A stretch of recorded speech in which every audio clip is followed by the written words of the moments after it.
आज हम लोग सीखेंगे यूनिवर्सल रिलेशन के बारे में। तो आप वीडियो में लास्ट तक बने रहिएगा और आपको कंप्लीटली समझ में आ जाएगा, ये मेरा वादा है। तो चलिए शुरू करते हैं। तो देखिएगा यूनिवर्सल रिलेशन क्या होता है। तो यहाँ पे कह रहा a relation capital R on a set A is called universal relation if each element of set A is related to every element of set A. देखिए आपको हम समझाते हैं। कह रहा है किसी भी सेट ए के लिए अगर आप किसी रिलेशन को लिखते हैं तो उसको हम इन्वर्सल रिलेशन तभी कहेंगे जब सेट ए का प्रत्येक एलिमेंट उसी सेट ए के प्रत्येक एलिमेंट से रिलेटेड हो। आ रहा बात समझ? आपको हम क्या कर रहे हैं, कह रहे हैं कि किसी भी सेट ए के लिए अगर आप कोई रिलेशन लिखते हैं तो उसको हम इन्वर्सल रिलेशन तभी कहेंगे जब उस सेट ए का प्रत्येक एलिमेंट उसी सेट ए के प्रत्येक एलिमेंट से रिलेट करना चाहिए। That means R equal to A cross A. Example आपको हम समझाएंगे तो क्लियर समझ आ जाएगा और ये भी आपको समझ आ जाएगा कि ए क्रॉस ए कहाँ से आया।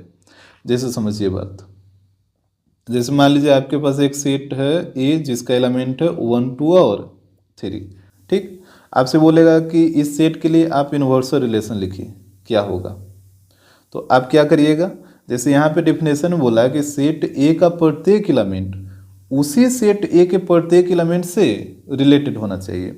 तो यहाँ पे सेट ए में हमारे पास 3 एलिमेंट हैं, तो 1 2 और 3। तो 1 को जब आप रिलेट करिएगा तो 1 को 1 के साथ, फिर 1 को 2 के साथ, फिर 1 को 3 के साथ, यानी तीनों से 1 को रिलेशन लिखना होगा। तो 1 को 1 के साथ तो 1 को 1 हो जाएगा, फिर 1 को 2 के साथ तो 1 को 2 हो जाएगा, फिर 1 को 3 के साथ तो 1 को 3 हो जाएगा। फिर जो एलिमेंट 2 है उसको 1 के साथ रिलेट करिए, फिर 2 के साथ, फिर 3 के साथ। तो यहाँ पे हो जाएगा 2 1 2 2 2 3। फिर जो एलिमेंट 3 बचा इसको भी तीनों के साथ रिलेट करिए, तो ये हो जाएगा 3 1 3 2 3 3। यहाँ पे डिफिनेशन में यही बोला था ना कि each element of set A is related to every element of set A, यानी सेट ए का प्रत्येक एलिमेंट उसी सेट ए के प्रत्येक एलिमेंट से रिलेटेड होना चाहिए। तो सेट ए में 3 एलिमेंट था तो 1 का पहले तीनों के साथ रिलेशन, तो 1 1 1 2 1 3।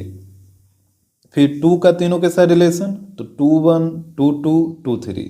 फिर 3 का तीनों के साथ रिलेशन, तो 3 1 3 2 और 3 3। और अगर आप इसको ध्यान से देखिए तो आपको दिख रहा होगा कि ये ए क्रॉस ए ही है। नहीं तो देखिए आपको हम निकाल के दिखाते हैं। ए क्रॉस ए जब आप निकालिएगा तो ए में था 1 2 3 और इधर भी हो जाएगा 1 2 3। ठीक, यहाँ पे देखिए ए क्रॉस ए कैसे निकालते हैं। 1 को पहले तीनों के साथ पेयर बना के लिखना होगा, तो 1 1 1 2 1 3। फिर 2 को तीनों के साथ पेयर बना के लिखना होगा, तो 2 1 2 2 2 3। फिर 3 को तीनों के साथ पेयर बना के लिखना होगा, तो 3 1 3 2 3 3। यही होता है ए क्रॉस से। अब आप देखिए क्या ये दोनों सेम चीज नहीं है, इसी कारण यहाँ पे लिखा गया था R equal to A cross A. यानी किसी भी सेट का अगर आप इन्वर्सल रिलेशन लिखना चाहते हैं तो उस सेट का ए क्रॉस ए लिख दीजिए, वहीं आपका इन्वर्सल रिलेशन हो जाएगा। तो हमेशा याद रखिएगा कि जो इन्वर्सल रिलेशन होता है वो ए क्रॉस ए ही होता है। ठीक है, अब आपके दिमाग में कुछ डाउट आ रहा होगा, उसको हम दूर करते हैं। जैसे हमारे पास सेट ए था जिसका एलिमेंट था 1 2 3, यही था। ध्यान से देखिएगा, जैसे कोई यहाँ पे रिलेशन लिख दे 1 1 1 2 2 1 इस तरीके से, और आपसे पूछेगा कि बताओ सेट ए के लिए ये जो रिलेशन लिखा गया है क्या ये यूनिवर्सल रिलेशन होगा।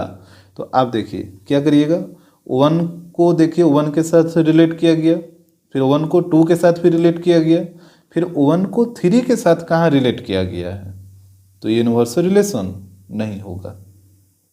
जैसे और समझिए, जैसे 1 1 है, 2,2 है, 3,3 है। अब आपसे पूछ रहा है क्या ये यूनिवर्सल रिलेशन होगा, तो आप देख रहे हैं कि 1 को 1 के साथ रिलेट किया है, फिर ना तो 1 को 2 के साथ रिलेट किया, ना ही 1 को 3 के साथ रिलेट किया। तो आगे तो हमको कोई चेक करने का ज़रूरत ही नहीं है, क्योंकि एलिमेंट जो 1 है उसका तीनों के साथ रिलेशन आना चाहिए, जबकि एलिमेंट 1 का सिर्फ 1 के साथ रिलेशन आया, ना ही 1 का 2 के साथ है, ना ही 1 का 3 के साथ है। तो ये यूनिवर्सल रिलेशन नहीं होगा। और देखिएगा 1,2, 2,1, 3,3, 3,2। अब आपसे पूछा जा रहा है कि क्या ये यूनिवर्सल रिलेशन होगा, तो समझिए 1 को 2 के साथ रिलेट किया, उसके बाद 1 को ना तो 1 के साथ रिलेट किया, ना ही 1 को 3 के साथ रिलेट किया, तो जाहिर सी बात है नहीं होगा। आगे आपको चेक करने की कोई ज़रूरत ही नहीं कि 2 का किसके किसके साथ है। जब 1 का ही तीनों के साथ नहीं हुआ तो यहीं से ये कैंसिल हो जाएगा। आगे अगर 2 का 3 का सबके साथ रहेगा तब भी यूनिवर्सल नहीं होगा, क्योंकि सारे एलिमेंट का रिलेशन सभी के साथ होना चाहिए। आगे भी अगर आप देखिए तो 2 को 1 के साथ रिलेट किया है, और 2 को ना तो 2 के साथ किया, ना ही 3 के साथ किया, तो यूनिवर्सल रिलेशन नहीं होगा। इस सेट ए का जो यूनिवर्सल रिलेशन होगा वो इस तरीके से होगा। 1 को पहले तीनों के साथ रिलेट करके लिखिए, तो 1 1, 1 2, 1 3। फिर 2 को तीनों के साथ रिलेट करके लिखिए, तो 2 1, 2 2, 2 3। फिर 3 को तीनों के साथ रिलेट करके लिखिए, तो 3 1, 3 2, 3 3। तो अगर इस मतलब यहाँ पे जितना भी ऑर्डर पेयर बना है इससे एक भी ऑर्डर पेयर अगर मिस हो गया तो फिर ये यूनिवर्सल रिलेशन नहीं होगा। हमको लगता है आपको कॉन्सेप्ट क्लियर हो गया होगा। एक एग्जांपल और देखिए, जैसे हमारे पास एक सेट ए है जिसका एलिमेंट है 5,6, ठीक है। हमसे बोला कि बताओ इसका यूनिवर्सल रिलेशन क्या होगा, तो आप क्या करिएगा, पहले 5 को दोनों के साथ रिलेट करके लिखिए, तब 5 को 5 के साथ तो 5 5, फिर 5 को 6 के साथ तो 5 6, उसके बाद 6 को दोनों के साथ रिलेट करके लिखिए, तो 6 5 6 6, तो यही इसका यूनिवर्सल रिलेशन बनेगा। और यहाँ पे जैसे मान लीजिए आप एक भी ऑर्डर पेयर यदि मिस कर दिए, जैसे कोई इस तरीके से लिखेगा 5 5 5 6, फिर 6 5, बस 6 6 को छोड़ देगा। अब बताइए क्या ये यूनिवर्सल रिलेशन होगा, तो देखिए ना 5 का 5 के साथ रिलेशन है, 5 का 6 के साथ है, ठीक है, फिर 6 का 5 के साथ है, और फिर 6 का 6 के साथ भी तो होना चाहिए, तो ये नहीं होगा। तो यही होता है यूनिवर्सल रिलेशन, ठीक है। अब भी अगर आपको कोई डाउट है तो आप कमेंट ज़रूर करिए।